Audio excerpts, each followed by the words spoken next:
what role did your EHR vendor play in the implementation process? Well, the vendors, and we've had several implementations along the way, as I've mentioned to you, and the vendor is tremendously important, and they have to give you people on site for several days in the actual conversion. But the process starts a long time before that, or it needs to start a long time before that. In preparing for a conversion, you need to start at least 6 months ahead, if not a year ahead. Begin to collect electronic data if you can in a form that will be able to be placed in the electronic health record.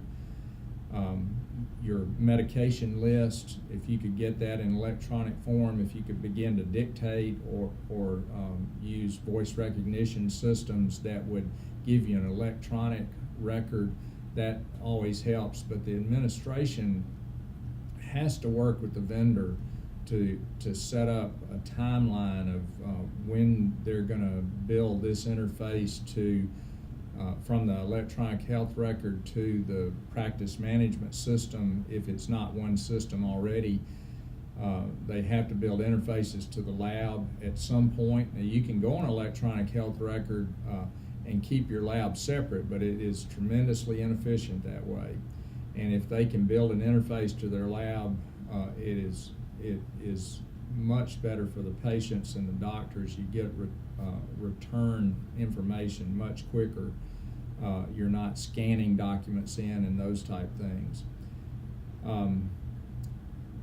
So the vendor and administration have to work hand in hand in figuring out that timeline, the things that have to be done to be prepared for the conversion. And then the go live date is a painful day. It is just no other way around it. Nobody's happy. The doctors aren't happy. The staff's not happy. The patients pick up on that. It's just a very stressful time. And the vendor has to have enough people there on site to answer questions and just help people get through the day, because it's a terribly frustrating process. Then the vendor has to be available at your beck and call for the first few weeks of the process, and say, we've got this problem, or tell us how to handle this issue, or so there has to be great communication between the vendor and the administration, and between the physicians and administration and or the vendor. So the vendor is critically important to the whole process, and you need to pick a vendor who has got a track record of being able to get doctors through these conversions, through the whole process in a successful manner.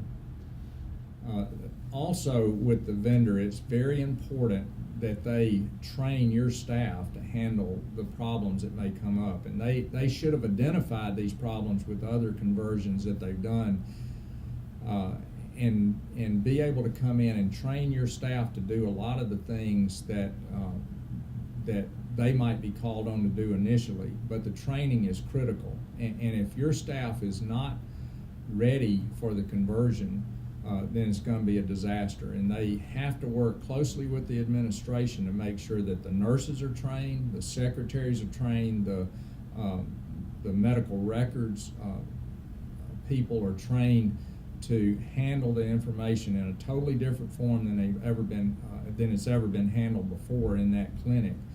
Now, most clinics are switching from paper to electronic records. Now, we've switched several times from electronic records to electronic records, and any of those changes are very difficult. And so it requires training on every conversion that you ever have, that the vendor has to be very actively involved in that training of the staff and the administration and the physicians.